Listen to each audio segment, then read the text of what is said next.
When I first read Psalm 111 in preparation for today's sermon, I had a notebook with me, all ready to write down any observations, any revelation, really any major points of note to include in my reflections.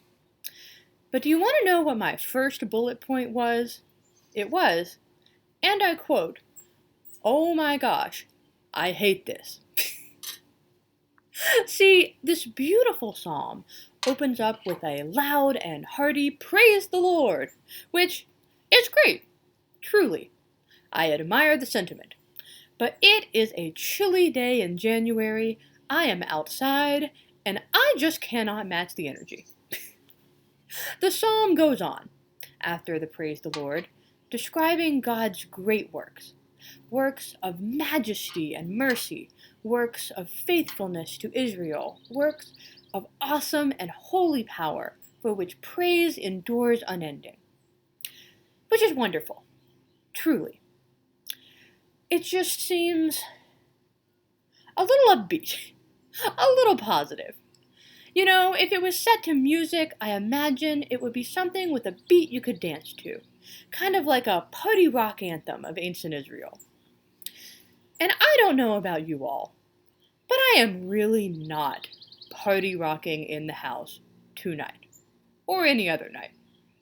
We are living in an era of 100 impossible decisions, 1,000 tough questions, without any easy answers.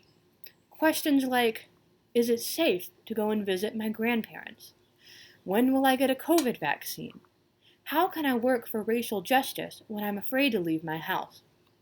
How can the people of Dickey Memorial be good stewards of our buildings and resources?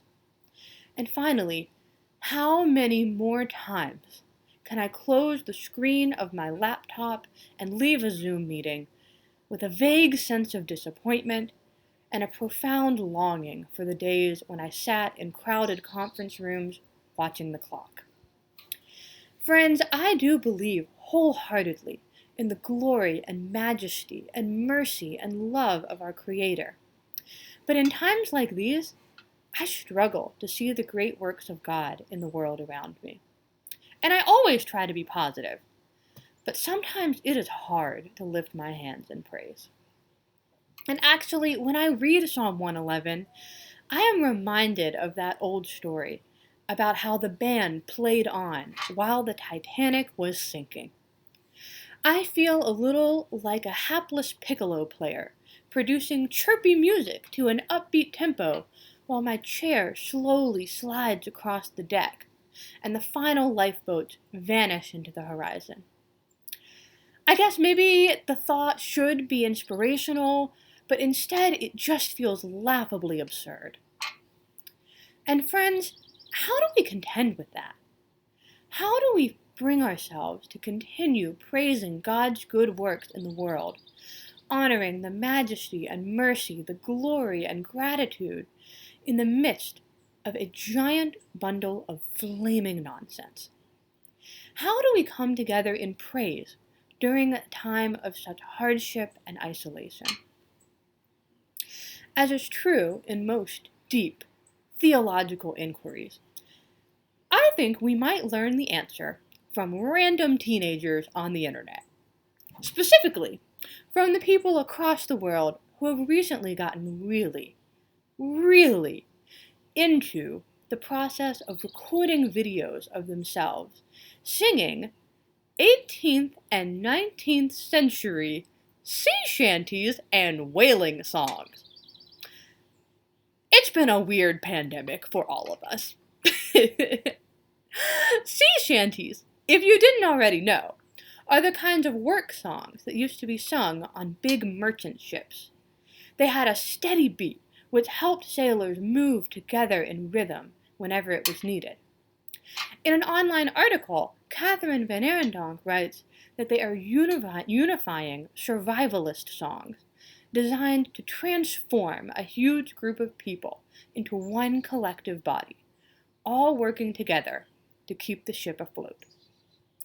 I believe the surge in popularity of these old work songs reflects a desire for unity and togetherness in a time when we have found ourselves lonely, isolated, and desperate for any sense of connection that we can find in the 4-inch tall screens of our cell phones. We live in a time of profound division from one another, and, like the 18th century whalers, many of us crave a rallying cry, a song which can lift our voices and our spirits, binding our separate bodies, hearts, and minds into one collective motion. We need a song to sing together. And I wonder if Psalm 111 might fit the bill. It serves as a kind of divine thesis statement, using simple phrases to highlight profound truths about who we are, who God is, and how we and God can relate to one another. It describes with reverence and with joy the great works of the Lord who provides food, who honors covenant, who endures forever in glory and in mercy. It is a word of hope that these great works just might have endured all the way into the 21st century, and that God is right here with us, moving among us and working with us for justice and for hope and for peace.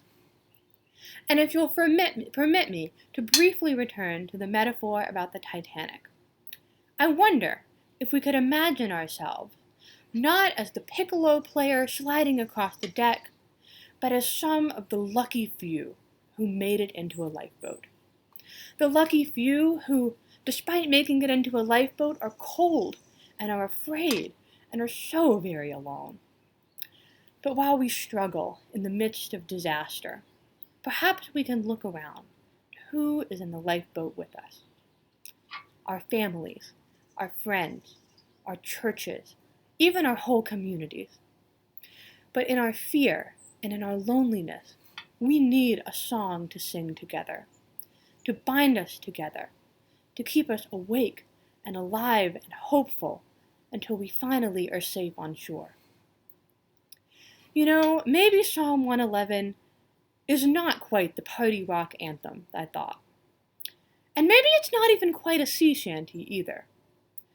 Maybe, instead, Psalm 111 is the song that we sing in the lifeboat. Even in the midst of disaster, we come together. We lift our voices up. We tell each other and ourselves over and over and over that the great works of God will endure forever. And not just in the abstract either, by whispering and shouting and speaking and singing the truth of God's great works. We bring God's great works into the lifeboat with us. We render the abstract into present reality. Friends, God is here, present and active and working. God is with us in the lifeboat, and in the murky waters surrounding, and in the sinking ship we left behind, and God is even in the distant shoreline our eyes can't yet discern. God is at work right now, in our churches, in our families, in our communities. Friends, let us come together and remind one another that God has done great things. God is doing great things, and God will continue to do great things in the future. Let us remember it and let us say it to one another over and over until we are positively sick of hearing it, because then we might be able to convince ourselves to believe it.